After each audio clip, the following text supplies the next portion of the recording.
সেটি সুপ্রিম কোর্টের আপিল বিভাগ অর্থাৎ দেশের সর্বোচ্চ আদালত এবং সেটি প্রধান বিচারপতির এজলাস।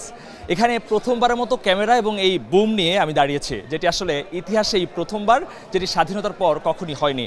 সাধারণত এজলাসের ছবি তোলা দণ্ডনীয় অপরাধ, যা কখনই সম্ভব নয়, এবং এটি আজকে সুযোগ দেওয়া হয়েছে বিশেষ একটি অধিবেশনের কারণে। আমরা আজকে ঘুরে দেখতে চাই কি কি হয়েছে এই অধিবেশনে।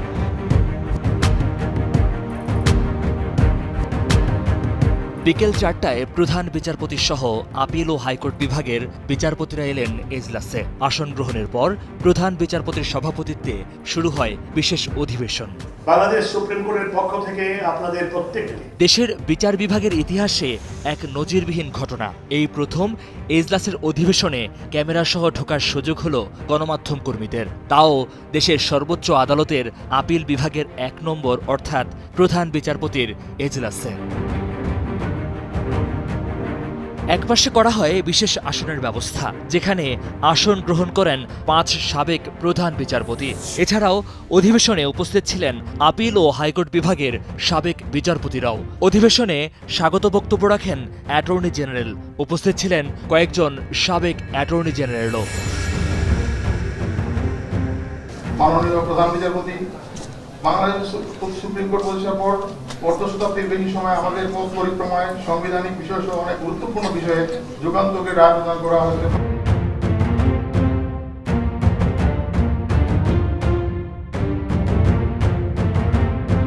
সম্প্রতি প্রধান বিচারপতির এজলাস কক্ষের নানা মাত্রায় সংস্কার সহ আধুনিকরণ হয়। প্রায় 2 মাস পর এজলাস কক্ষে পুনরায় বিচারিক কার্যক্রম শুরুর লক্ষ্যে বিশেষ বেঞ্চের মাধ্যমে অনুষ্ঠিত হয় বিশেষ এই অধিবেশন।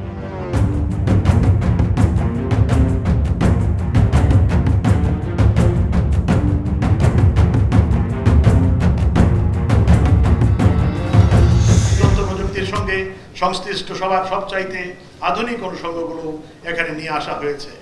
তথ্য প্রযুক্তি ব্যবহার করে ভার্চুয়াল কোর্টের মাধ্যমে বিচার কার্য পরিচালনা করতে এ আদালত এখন সম্পূর্ণ সক্ষম। বাংলাদেশের প্রধান বিচারপতির এজলাস আধুনিকীকরণ উপলক্ষে আজকের এই বিশেষ অধিবেশনে একটি বিষয়ের অবতারণা করতে চাই। প্রধান বিচারপতি হিসেবে শপথ নেওয়ার পরপরই আমি বিচার বিভাগের জন্য একটি দীর্ঘমেয়াদী পরিকল্পনা প্রণয়নের ঘোষণা দিয়েছিলাম। সে লক্ষ্যে ইতিমধ্যে আমি ঢাকার অধস্তন আদালত সমূহে কর্মরত বিজ্ঞ বিচারক বৃন্দ, বাংলাদেশ সুপ্রিম কোর্টের বিজ্ঞ আইনজীবী বৃন্দ এবং অ্যাটর্নি জেনারেল অফিসের বিজ্ঞ আইন কর্মকর্তা বৃন্দের সাথে মত বিনিময় করেছি। নানান উদ্যোগের মাধ্যমে সেই পরিকল্পনা প্রণয়নের কাজ এগিয়ে যাচ্ছে। বিচার বিভাগীয় পরিকল্পনার একটি উল্লেখযোগ্য স্থান দখল করে আছে দেশের আদালতগুলোর ভৌত অবকাঠামো সংস্কার, সংরক্ষণ ও উন্নয়ন। অধিবেশনে একদিনের জন্য ছবি তোলার অনুমতি দেওয়া হয় সাংবাদিক ও আইনজীবীদের। অধিবেশনটি সরাসরি সম্প্রচার করে যমুনা টেলিভিশন। এই সুপ্রিম কোর্ট তো সেই জায়গাটায় ঢুকতে একসময় আমরা খুব ভয় পেতাম যে এখানে প্রবেশ করে নানা রকম জটিলতা ছিল, নানা রকম নিষেধাজ্ঞা ছিল, নানা রকম নিয়ম কানুন ছিল। তো অনেক সময় আমরা বসতেই পেতাম না। সেই জায়গাটা একসময় পানি পড়তো, তারপর সংস্কার করে এটার একটা পুরো পরিবর্তন নিয়ে আসছে, আলো ঝলমলে যে এরকম একটা পরিবেশ, যে এতটা পরিবর্তন হয়েছে। সেখানে আমরা ক্যামেরা নিয়ে রেকর্ড করে রিপোর্ট করব, তো স্বপ্নেই চিন্তা ছিল না। আমরা এটা বাংলাদেশের প্রথম একটা ঘটনা। 15 বছর ধরে এখানে সাংবাদিকতা করি।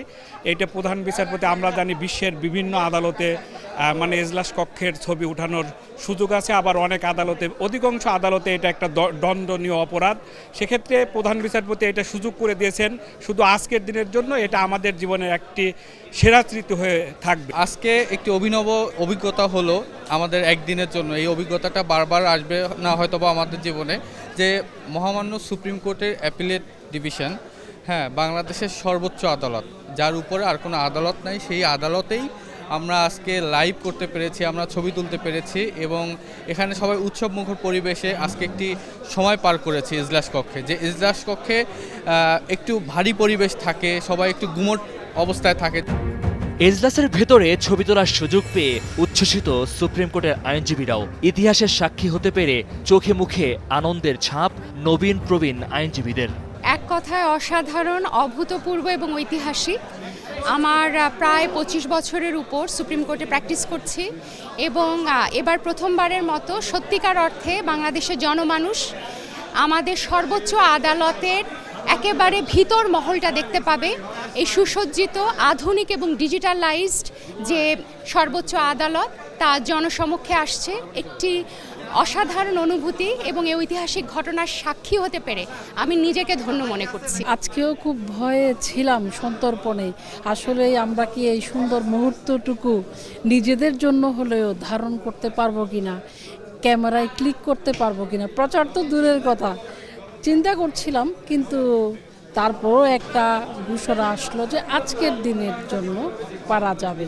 ভালো লেগেছে আজকে এরকম একটা নতুন ডেকোরেশনে, একটা সুন্দর পরিবেশে প্রধান বিচারপতি থেকে শুরু করে সব বিচারপতি জাস্টিস মহোদয়দেরকে আমরা পেয়েছি একসাথে, এবং এটা আমাদের খুবই আনন্দের। আজকের দিনটি আমাদের আইনজীবী অঙ্গনের জন্য অত্যন্ত আনন্দের দিন, কারণ এই ধরনের অপরচুনিটি আমরা আগে কখনো পাইনি। প্রায় 28 বছর আইন অঙ্গনের আইন চর্চা করছি, এর ভিতরেই প্রথম কোনো সাংবাদিক বিশেষ করে ক্যামেরাম্যানদেরকে ভিডিও করতে এই প্রথম সুযোগ দিয়েছে, এবং এটাই শেষ সুযোগ, সেটাও প্রধান বিচারপতি বলেছে। জীবনে প্রথমবার বলতে গেলে এটা আসলে একটা মানে অন্যরকম অনুভূতি।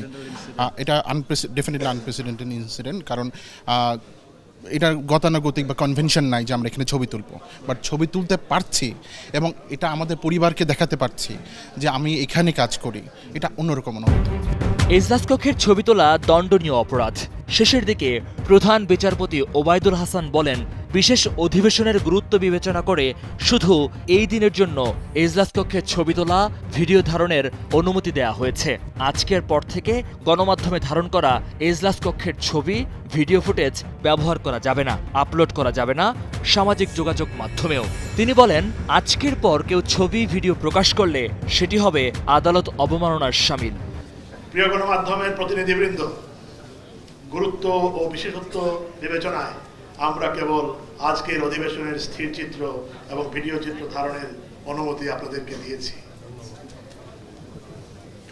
তবে ব্যক্তি উদ্যোগে সামাজিক যোগাযোগ মাধ্যম এবং ইন্টারনেটে এগুলো উপস্থাপন বা শেয়ার করা যাবে না।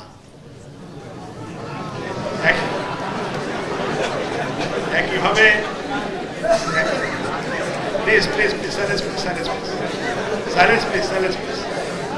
একইভাবে